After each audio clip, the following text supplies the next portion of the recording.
Number 6, we want to write the equation of the line that passes through these 2 points. So we're given 2 points, and neither one of them is the y-intercept, right? There's no zeros here, so we have 2 points, and so what I'm going to use is the slope-intercept as the point-slope form. Use y minus y1 equals m times x minus x1, and I'm going to use it with this. x1, I just see that as the first x, and as I look left to right, the first x I see is 4. Now, if you look right to left, the first x you would see is 6. That's perfectly fine. You can use that. Our work would look different, but our final result would be the same.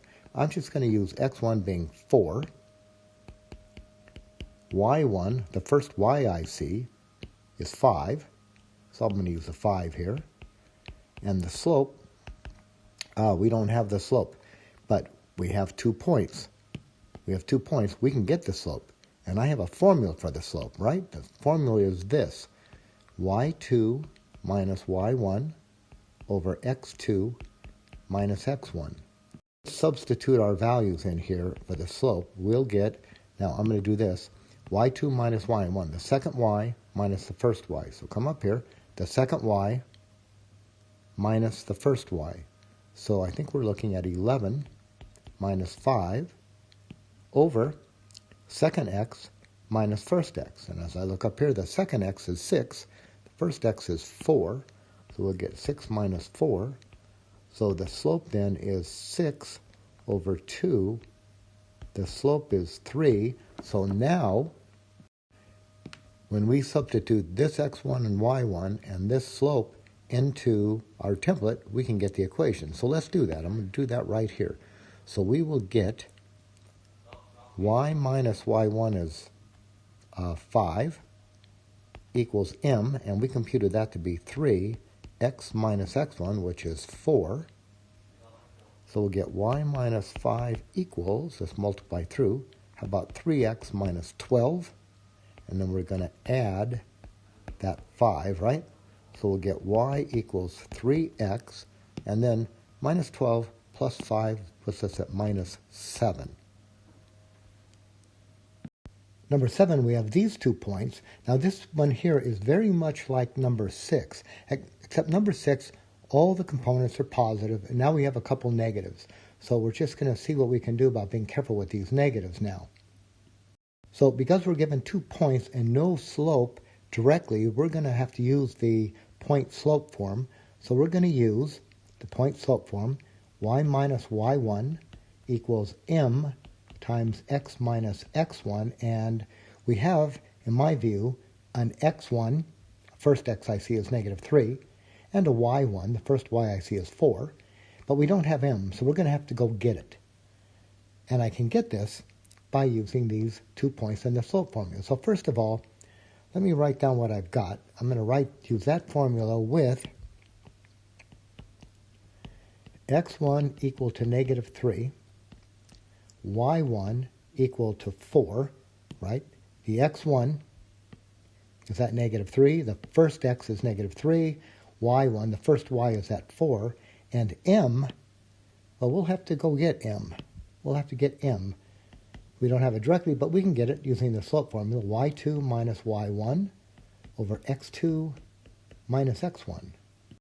Now, let's start substituting some numbers into this slope formula. So we're going to get the slope is equal to, now it goes like this, right? Second y minus first y. So second y is negative 8 minus the first y, 4. So we're going to have negative 8 minus 4, be sure, negative 8 minus 4.